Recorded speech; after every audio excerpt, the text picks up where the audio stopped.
Hey guys, Kparser PCs here, and today I got something a little interesting. I got three things tech stuff that was given to me the other day by a good friend of mine. Runs a channel I think called Box TV or something. I'll post a link in the description. But he gave me three things. Of course, he gave me a monitor. I haven't really turned it on yet. A bag of goodies I really haven't looked at, stuff. But of course, Wi-Fi card. So hey, already paid itself off. And then a box with more goodies, which it seems to have a motherboard, some RAM, and a CPU, and and a disk drive. So, first of all, let's open up this bag and see what we got. Now, first thing off is that we have this Wi-Fi card. Very nice, very interesting. I don't know really what it is, but hey, it works. Has a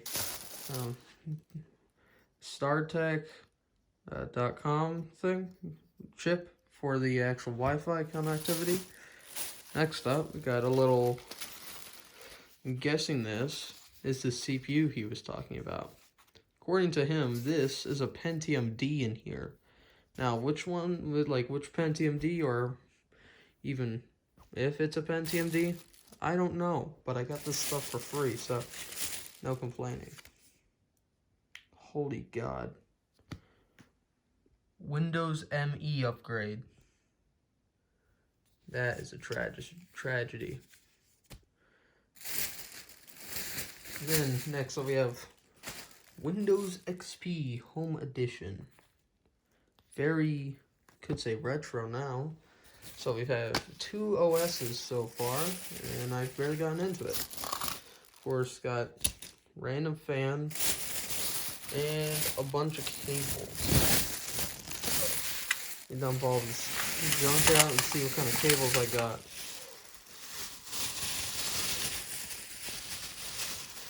So, just got a bunch of SATA cables. Get those everywhere. But first interesting thing I see is this. I think I got myself an S-Video to VGA adapter. Very interesting. And got myself another DVI, I think, to VGA. This guy likes VGA a lot. Another S-Video to VGA. No, not to VGA, to serial. Is that serial? I don't know. I'll do some research and see if that's serial or not. Either way, that's really old if it's serial. Barrel, is this more? No, I think this is a PS2 connector. PS2 to USB, so irrelevant. Holy God. This looks like it's meant for like an IBM PS2 or something. To a, is that a Commodore port? I think that's a Commodore controller port. My God, this thing's a lot of money. This guy has no clue what he gave me. And a bunch of flash cards in a little container that costs more than what the actual flash cards cost. I mean, I'm having a hard time just opening the container.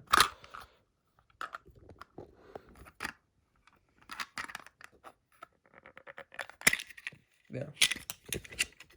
So it seems I've got a 2 gig flash card, SanDisk, a 1 gig, a 112 meg, and a 512 meg card. So basically, not enough storage for anything relevant to modern use, unless you're, I don't know, using an old camera. Next up is what looks to be an SLI bridge. An Asus SLI bridge. No clue what kind of SLI bridge this is, but hey, it's SLI. It's how you can tell the stuff is old. Oh my. Molex to SATA. Lose all your data connectors. And then we got some more Molex connectors, except this is for fan headers now. Very interesting. What this guy has, in particular. And then we got, it looks to be more S-video ports, I think, and power cord, and another S-video cable, like this, and a VGA cable. So we got a pretty interesting take so far, seeing as we have an S-supply port that could probably sell for all this junk together, and a CPU that probably is worth maybe a sandwich from Walmart or something. Now, time to look at the next big thing. First of all, see this big paper. The Dell Vostro 420, 220 or 220S thing. So it's basically the worst version of an Optiplex, which is hard to get. Ugh. This DVD drive. Almost afraid to put it on this white bed, but hey. Looks like it is a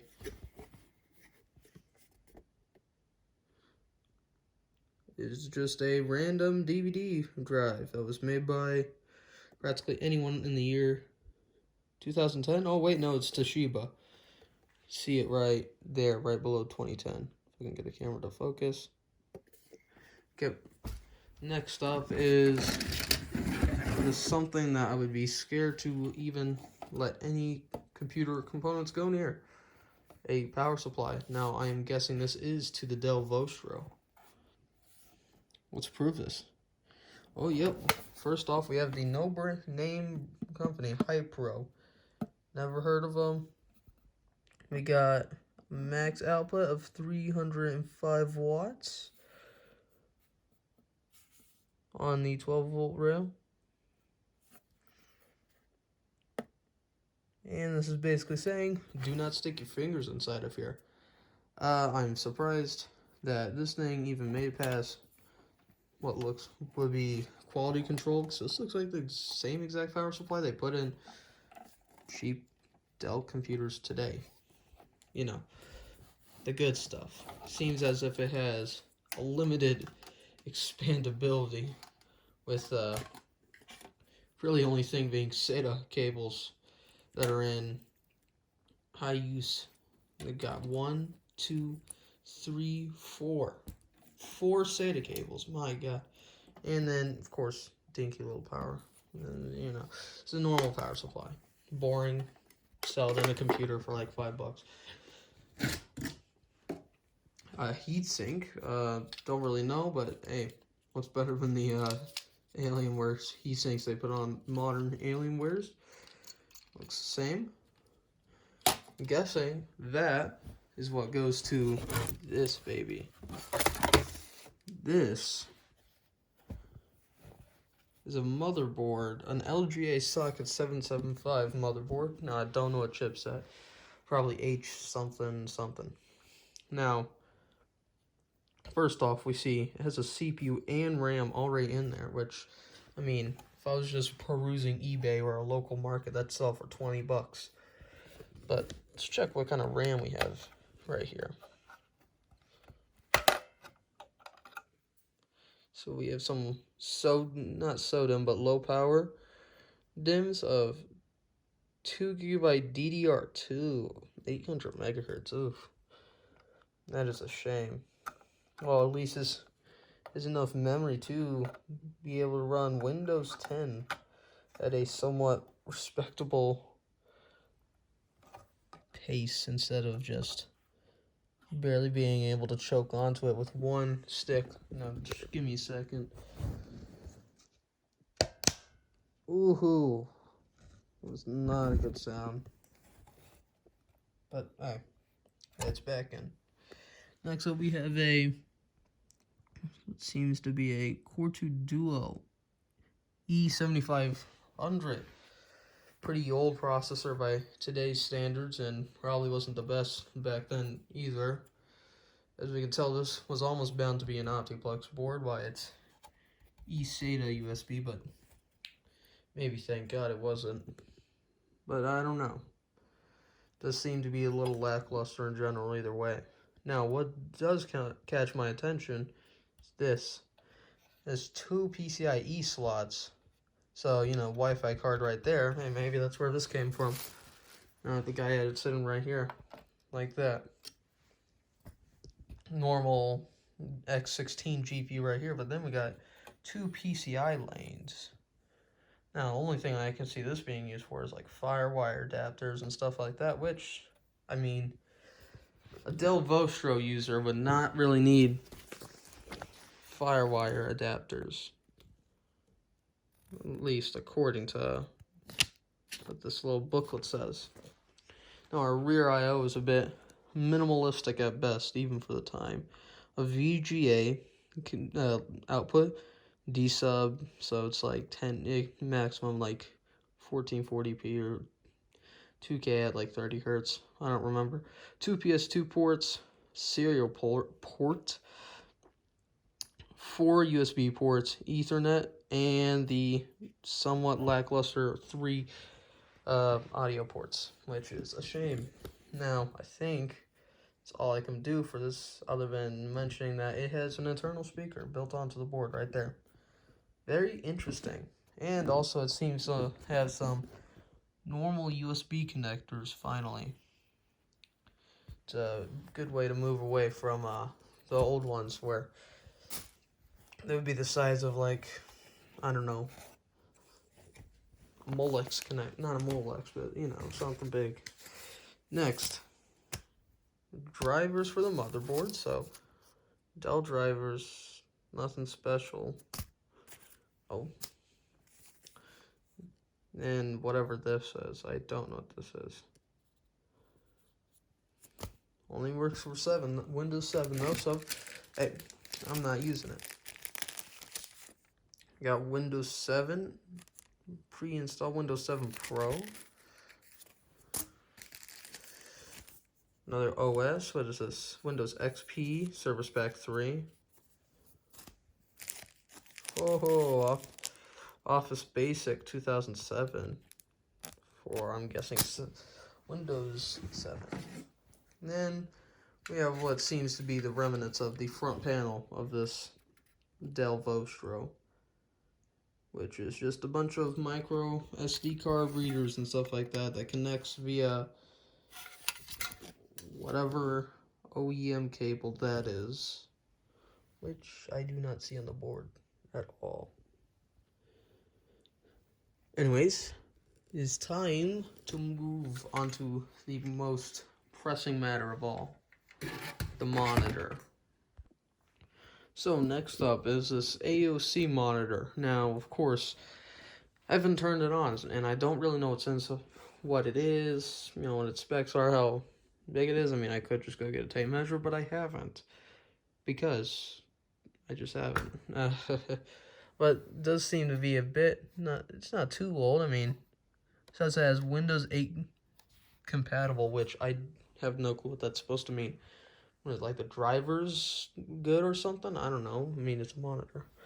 Then whatever that means, and it doesn't burn through electricity fast. So let's check out what this rear I/O looks like on a Windows 8 monitor. So VGA and DVI. Now that's a bit tempting to say this thing is too old to really even be considered a good monitor, but hey, these kind of monitors make great for budget builds. I mean, I used one of these types of monitors with a HDMI to VGA connector for like half a year last year. Now it seems to be a AOC E2252S WDN, which I don't really know and like what that kind of monitor is, if it's good or not, but hey, at least it's in decent condition either way, so can't complain about it. And you know, also I got it for free, so time for me to hook up this thing and power it on for the first time. Well, I've gotten the monitor to turn on now, so let's see what we have in here for the low price of free. Now, of course, we got some nubbins on the bottom and a little power button telling us that we don't have an input. So let's go to menu, see if it pops up. and not be a bit disappointed.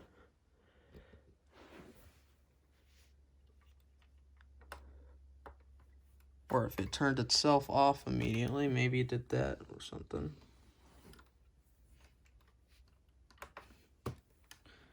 Okay, it's on. Menu. Hopefully it doesn't make me go through and have to actually have something set up to it. Hopefully not. If so, I'll be anticlimactic ending and giving me some content for later. So, I don't think it's going to actually. Let me go to menu, or actually no, it will. Or it's just gonna keep saying that there's no signal for DVI or D-sub or VGA. So I think this is me ending off on a somewhat low note of having the free monitor that I haven't turned on yet because, well, it's just not turning on. So with that, I must conclude my video. Thank you guys for watching.